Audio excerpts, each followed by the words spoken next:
स्वागत है आपका जनता न्यूज़ के सीधे संवाद में। और इस वक्त हम लोग हैं मुंबई में। मुंबई के मराठी पत्रकार संघ के इस ऑफिस में है और यहाँ पे आज प्रेस कॉन्फ्रेंस का आयोजन किया गया था महाराष्ट्र जीवन प्राधिकरण कृति संघर्ष समिति की ओर से। और हमारे साथ इस वक्त सह सचिव गजानन जी मौजूद है। सर, हमें सबसे पहले ये बताइए कि आपने आज प्रेस कॉन्फ्रेंस जो ली है उसका मुद्दा क्या है? उसका मुद्दा ऐसा है मैडम कि महाराष्ट्र जीवन प्राधिकरण की वेतन की और सेवानिवृत्ति वेतन की जिम्मेदारी महाराष्ट्र शासन ने 23 मार्च 2017 को ली थी। और उस जीआर में ऐसा लिखा था कि महाराष्ट्र जीवन प्राधिकरण के कर्मचारी यह पूर्वी के शासकीय कर्मचारी होने के कारण इन कर्मचारियों को शासकीय दर्जा दिया जा रहा है और महाराष्ट्र शासन के जो नियम शर्ती अटी है वो सारे के सारे महाराष्ट्र जीवन प्राधिकरण को लागू रहेंगे। इस प्रकार का ये जीआर महाराष्ट्र शासन ने निकाला था 23 मार्च 2017 को। परंतु केवल वेतन और सेवानिवृत्ति वेतन समय पर महाराष्ट्र शासन की तरफ से ये जीआर निकलने के बाद में मिल रहा है। परंतु यह जीआर में जो बातें लिखी है कि शासकीय दर्जा दिया जा रहा है और महाराष्ट्र शासन के सारे जो नियम और अटी शर्ती है ये महाराष्ट्र जीवन प्राधिकरण को जैसे कि वैसी लागू रहेंगी। उस मुताबिक महाराष्ट्र जीवन प्राधिकरण की कर्मचारियों की जो आर्थिक मांगे वो पूरी नहीं हो रही है। जैसा कि महाराष्ट्र शासन ने 1 जनवरी 2017 से राज्य के कर्मचारियों को 7वां वेतन आयोग लागू किया, परंतु महाराष्ट्र जीवन प्राधिकरण के कर्मचारियों को 1/4/2017 से 7वां वेतन आयोग लागू किया गया। वो वेतन आयोग में महाराष्ट्र शासन ने जीवन प्राधिकरण के कर्मचारियों को 7वां वेतन आयोग तो लागू किया, परंतु घर भाड़े भत्ता जो है वो घर भाड़े भत्ता 6वें वेतन आयोग के अनुसार दिया। सुधारित वेतन वाहतुक भत्ता जो है वो वाहतुक भत्ता 5वें वेतन आयोग के प्रमाण से दिया जा रहा है। ये कहाँ का है? 7वां वेतन आयोग।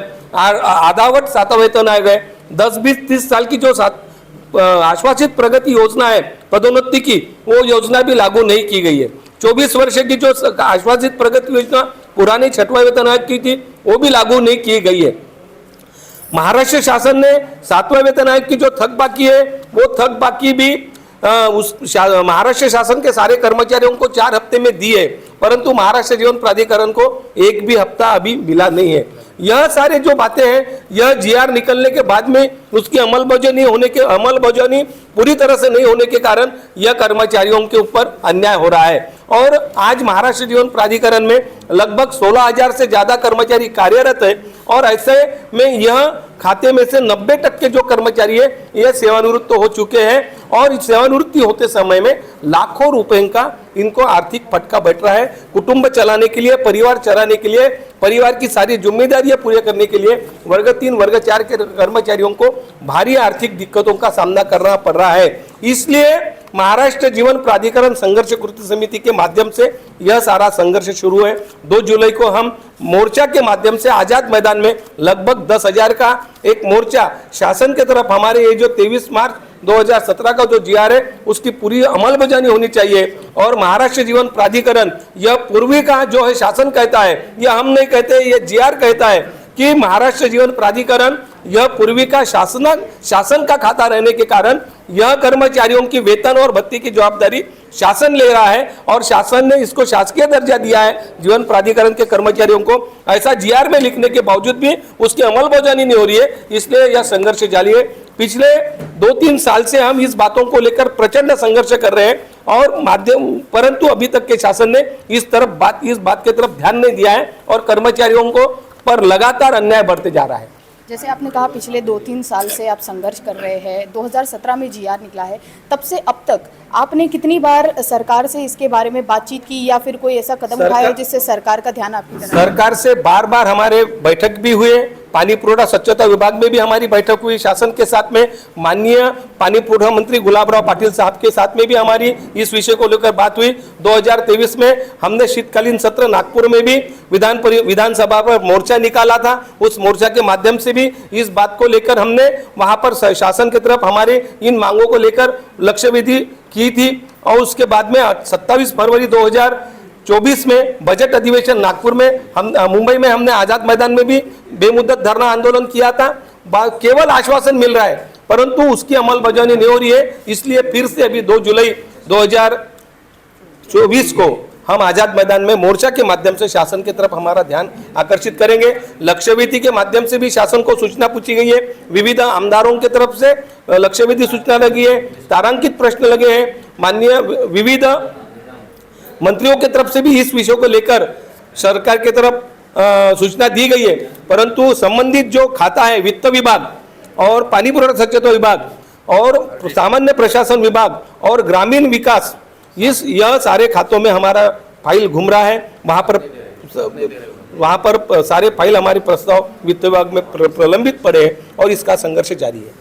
आपने जैसे कहा, आपने इससे पहले नागपुर में भी मोर्चा किया और मुंबई में भी फरवरी में मोर्चा हुआ, तो इतने समय में आपने मीडिया के समक्ष आकर अपनी बात क्यों नहीं रखी? क्यों अब जाकर इतने सालों के बाद आप मीडिया के सामने आए? ये जरूर बात हमारी मैडम गलती हुई हमारी। हमने मीडिया को हमारे माध्यम से प्रेस नोट भेजी, कुछ मीडिया में उसको प्रसिद्धि दी गई है, परंतु अभी जो हमारी बातें जो है, यह बातें पूरी तरह से मीडिया के सामने आना चाहिए, मीडिया को बताना चाहिए।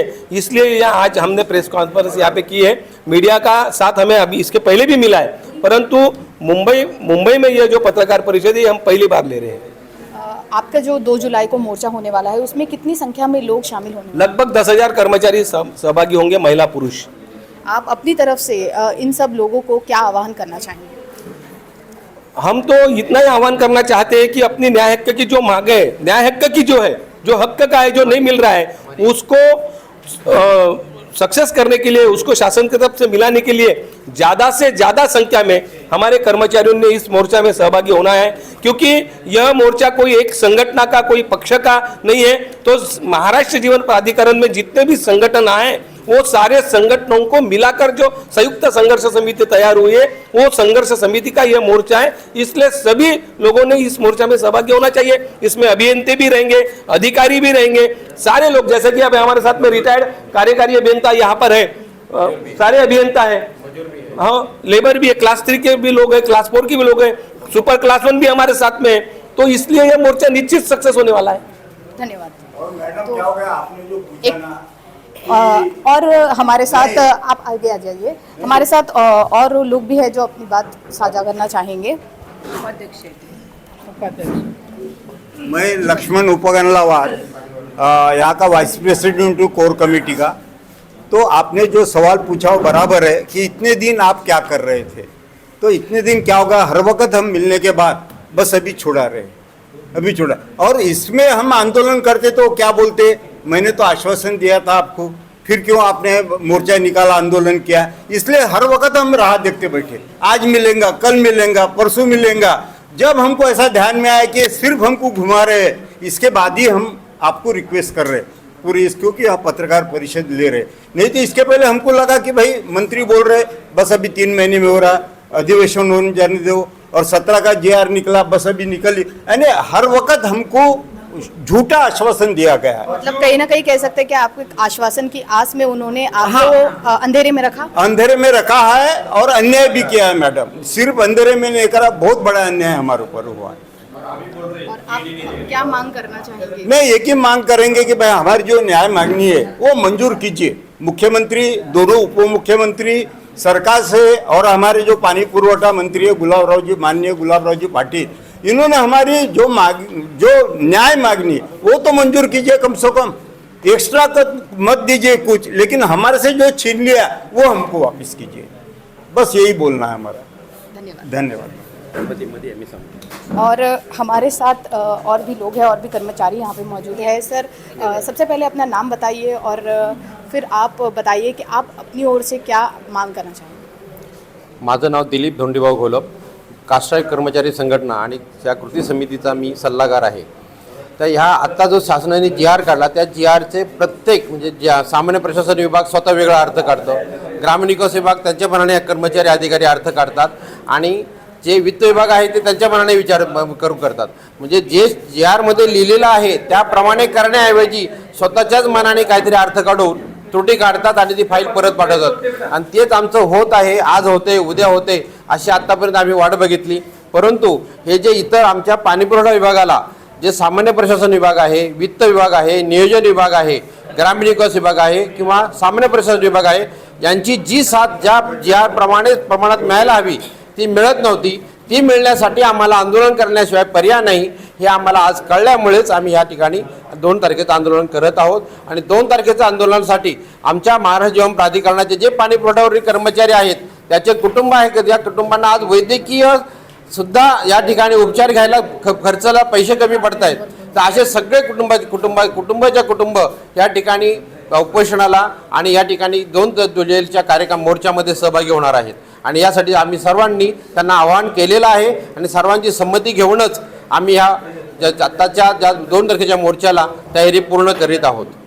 धन्यवाद.